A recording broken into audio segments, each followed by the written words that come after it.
So I said it last week, Lisandro Martinez is by far one of the biggest issues in the United side, alongside Eriksen and Casemiro. Martinez's individual performances are far bigger an issue than Dalot at left wing back, even though it has to be said that a lack of a left footer there is limiting our ability to create chances in the final third. But overall, Dalot at left wing back and Lisandro Martinez at left-sided centre back as a combination doesn't provide enough balance in the system. And later on in the video, I'm going to break down tactically why I think Kukonki at left-sided centre-back, along with Dalot at right wing-back, would provide Amorim's system with a lot more balance down that side. If Alvaro Fernandez is re-signed in January, Amorim can then shift Dalot over to right wing-back, drop Mazraoui back into the right centre-back position for Euro, and as I would suggest, start using Goodwill Kukonki ahead of Martinez for the time being at left-sided centre-back, with De Ligt in the centre, or maybe Maguire centrally and De Ligt to the right, with Mazraoui being used as a right wing-back, which would then allow Amorim to use Dalot in central midfield if he had to, alongside either Agate or Mainu,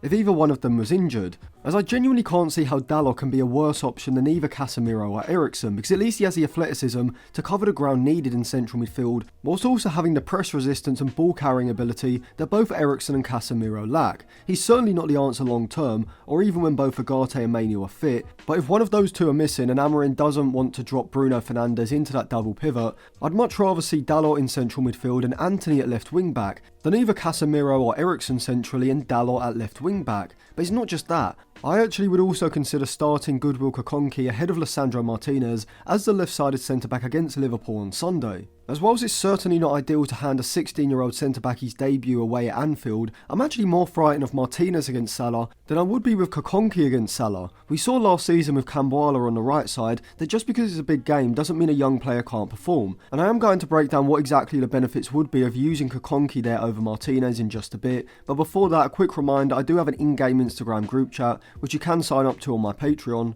We have in-game discussion for all the Manchester United games, and I am going to start doing Q&As, one at the start of the week, one at the end of the week, so if you want to get access to that, I'll leave my Patreon linked in all the usual places, so you can sign up to the Patreon and also get some unreleased videos for just $1.50 a month as well. But even if Amorim deemed the Liverpool game too early, I think in January he has to at least try Kukonki as a left-sided centre-back, and I actually think his athletic ability could be something that Amorim could use to improve United's attack. And here's how. So in possession, whilst Lisandro Martinez's progressive and incisive passing would certainly be missed, Kukonki has shown for the under-18s that he does have the ability to efficiently receive the ball, get it out of his feet and carry the ball into space before having the vision and technique to thread a pass between the lines, but alongside this, unlike Martinez, Kukonki would also provide dynamic forward movement ahead of the ball. Martinez is more of a passer than either a ball carrier or a runner, whereas Kukonki is more of a varied mix between the three. And so when United are building out down the left side, particularly after a quick switch of play, Kukonki can not just carry the ball into the space,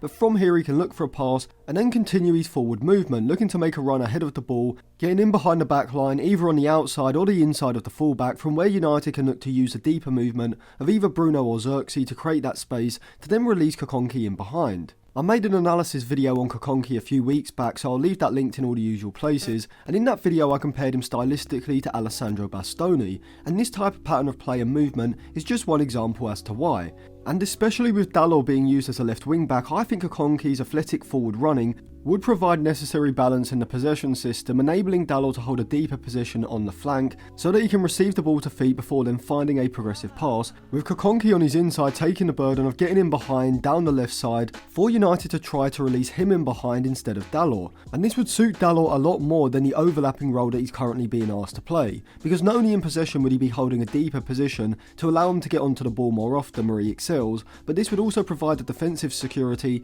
in the rest defence to allow Kukonki to break forward. But also, Kukonki can't be any worse at defending at the back post than Martinez. I mean, some of the mistakes he's been making are purely down to a lack of defensive awareness inside of the box, just not having the natural instincts to recognise where he needs to be positioned in order to stop an opposition player being able to get goal side and steal a run on him. If Kukonki was making those type of mistakes, even factoring in his lack of experience, you'd still say it's poor, but Martinez is a decade older. And that's before we even come on to the aerial, physical or athletic side of things, where Kukonki, already at 16, is arguably already better than Martinez in all of these areas. Certainly when it comes to defending the channels in 1v1s, once Kukonki finds his feet in senior football, which could be straight away after 10 games, or maybe even after 30 games, he's probably going to be a much better defender of space than Martinez, just purely down to his physical attributes being a lot more dominant in the air, better in physical duels and being quick across the ground both over short and longer distances, which in theory anyway would make him exactly the type of recovery defender that Amorim needs at left-sided centre-back.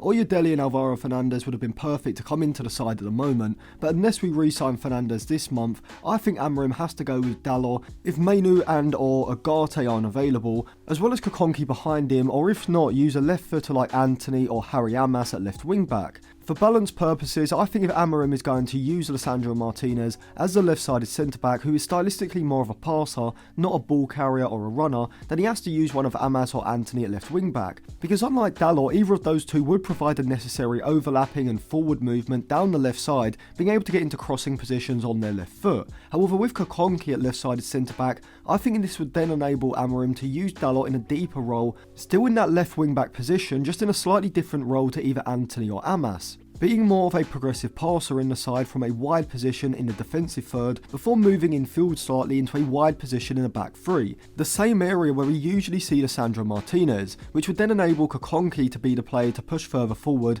making over or underlapping runs, with either the left-sided central midfielder, say Kobbie Mainoo, or the left-sided attacking midfielder Bruno Fernandes, for example, being able to open up the space for Kukonki to make a run into by dropping into this wider position. So let me know what you think of using Kukonki potentially ahead of Lisandro Martinez, maybe even using Dalot in central midfield, and overall what personnel tweaks do you think Amorim has to consider in order to get some balance back into the system?